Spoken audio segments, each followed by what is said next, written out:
Their opinion appears to be that the mask is effective only when changed 8 or 10 times a day, and that when it is not so changed, it becomes a menace to the health of the wearer rather than a protection. Hi there, welcome to Headlines and Voices. This is where we take articles from publications from across the United States that are a century or more old.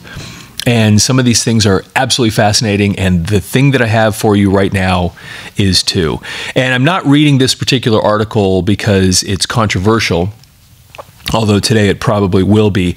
The reason I'm reading it is because it explains that the controversies of today are the same as the controversies 100 years ago. This particular article is about the Spanish influenza and the question that they were having back in 1918 about whether or not people should be wearing masks, or whether they should be compelled to wear a mask. And sound familiar? Sounds like the discussions we're having today. And it's so interesting to look into the minds of the people that lived 100 years ago that were having the same conversations that we are today.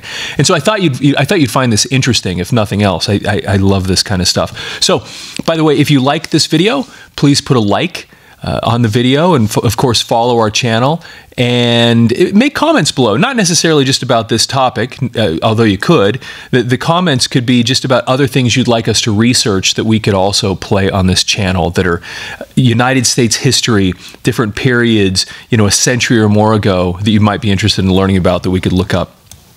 So anyway, this article comes from the Garland City Globe in Garland, Utah.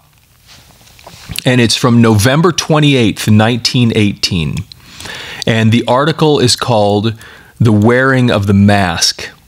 Now, part of the reason that these articles are really interesting to me especially is because the reason that we launched this little channel here was based on the success of a book I wrote called Virus 1918, which is about the Spanish influenza. And what it was is basically recreating all these articles, or a bunch that I had found that were particularly interesting about the Spanish influenza. But there were so many that we didn't include in the book that we could have. And this is one of them. Absolutely fascinating stuff. So, the wearing of the mask. There seems to be different opinions relative to that uncomfortable, disagreeable mask that we are compelled to wear these days. And it is a question whether the mask is a benefit or a detriment in the minds of many. None of the masks we have seen so far are up to the standard, 10 thicknesses of gauze. And we very much doubt that any of them receive a washing and boiling every 2 hours as recommended. Here are some of the opinions expressed which will, no doubt, be of interest to our readers. With regard to the wearing of the mask, Dr. Beatty said that the mask is a splendid means of combating the disease when rightly used. Don't wear it in the open air. Warm sunshine, clean fresh air are better for the lungs than anything in God's wide world. But when you wait on the sick, or when you come out after an attack of the sickness into closed places, wear the mask. Change it every 2 hours. Sterilize the worn mask by boiling it. See that you wear it right side out and keep it clean, and it is undoubtedly an aid. Dr. Beatty advocated 10 days convalescence for all patients who had suffered the disease. That there is a decided difference of opinion between Mayor Rolfe of San Francisco and W.H. Kellogg, Secretary of the State Board of Health of California, respecting the influences. The part of this article is very, very dark, and so it's difficult to see some of these words, so I stumble a little bit. Respecting the influences which contributed to the defeat of influenza in that state is evident from a telegram received by Dr. Landenberger of this city Saturday night. It will be recalled that Mr. Kellogg advised Dr. Beatty, Secretary of the State Board of Health of this state, that the compulsory wearing of masks had had little, if any, influence in combating the disease in that state. To this, Mayor Rolfe, in reply to a question propounded by Dr. Landenberger, takes exception, as will be seen from the telegrams here given, and which were refused publication by the morning papers. That's also really interesting, that in these discussions about whether you should mask or not, there were publications that would refuse to print something that went against what the message that they wanted to put across. Sound familiar? Salt Lake City, November 23rd, to the mayor of San Francisco. Will you be kind enough to inform me whether or not you consider that the abatement of the epidemic of influenza in San Francisco was due largely or at all to the wearing of masks? I will thank you for an immediate reply by telegram. That's J.C. Landenberger, San Francisco, November 23rd. Now, this is writing back. These are these telegrams writing back to Dr. J.C. Landenberger. Dr. J.C. Landenberger from Salt Lake. Universal wearing of masks almost wholly responsible for San Francisco's beating the usual course of influenza by several weeks, prevented 1,500 or more possible deaths and thousands of cases of influenza and pneumonia with great reduction of consequent suffering. We used Leary vaccine as far as possible, and this undoubtedly helped much. If you have epidemic, I strongly advise strict enforcement of universal masking. Our people did this gladly and are devoutly thankful for good results. And that's James Rolfe Jr., mayor. So this goes on to another subhead, and it says, held in abeyance. It is hoped that the new opening and closing and quarantine orders may, in the meantime, bring about the desired result, thus obviating the necessity of experimenting with masks, the utility of which has been strongly questioned by health authorities in many cities where they have been used. Quote, opinions on the subject of masking are widely at variance, said Dr. Beatty.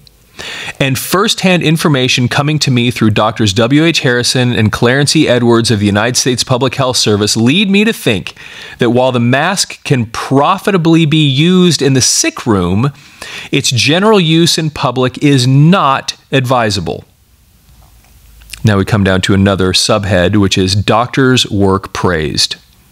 Doctors Harrison and Edwards were sent here from San Francisco some time ago and have done excellent work. They were in the Coast City when masking was made compulsory there and consequently had every opportunity to watch the experiment. Their opinion appears to be that the mask is effective only when changed 8 or 10 times a day, and that when it is not so changed, it becomes a menace to the health of the wearer rather than a protection. Interesting. So now we come to another subhead, which is San Francisco's experience. Quote, for instance, it is well known that in San Francisco, the average man wearing a mask to comply with the law removed it from his face and hung it on the back of his neck as soon as he got out of sight of a policeman. It is also well known that most men wearing masks had holes cut into them to stick their cigars and cigarettes through, so that while they were technically complying with the law, they were yet defeating its purposes. In my judgment, it will be best to watch the result of the regulations put into effect yesterday. We can still experiment with masks later on.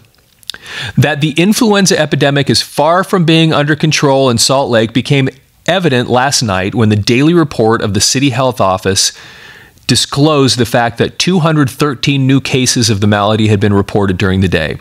This number, however, was said to include perhaps a dozen cases which should have been reported several days ago. Dr. W.M. Cragen says, a mask helps combating Spanish influenza if used in the sick room around patients. It should be sterilized often if used at all. Nearly every nurse and doctor who have worn the mask have contracted the influenza, and I believe the germs have entered the air passages through the tear duct of the eye.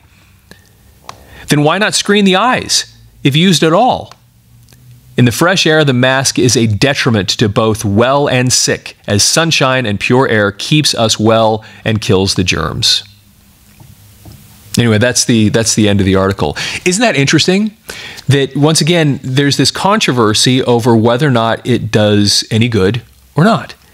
And it's the same conversations we're having here. And this was 102 years ago, and they're having the same thing. Anyway, like I said, I don't read this to be controversial. It's just interesting that we as humans sometimes feel so enlightened, and we feel like we've changed and things are different when the reality of is humanity kind of stays the same. generation after generation. And we tend to forget that so many people in the past have already been through this. They've experienced this. And here we are reliving things that have happened in a new form, in a new place, in a new world, but it's the same things, the same thoughts, the same concerns being repeated over and over. Anyway, once again, hope you enjoyed that. Just want to remind you that these videos are sponsored by Audiomover. Audiomover is the company that takes your old audio and videotapes and converts them to digital. You can go to audiomover.com. If you have old audio and videotapes, maybe you do, or you probably know somebody that does, we highly encourage you to get those things digitized so that they can have a permanent record of them, because they are deteriorating. So go to audiomover.com. and you can get your order started there, and then send your tapes into the Audiomover Studio, where they will be converted to digital, and you'll have that permanent archive. Go to audiomover.com, and in checkout, if you type in the word headlines, you get 15% off your order. Anyway, thanks for watching. Headlines and Voices is sponsored by Audiomover, the company that takes your history, your old audio and videotapes, and converts them into digital. Visit audiomover.com to learn more. Headlines and Voices is a production of Thick and Mystic Media. Visit thickandmystic.com.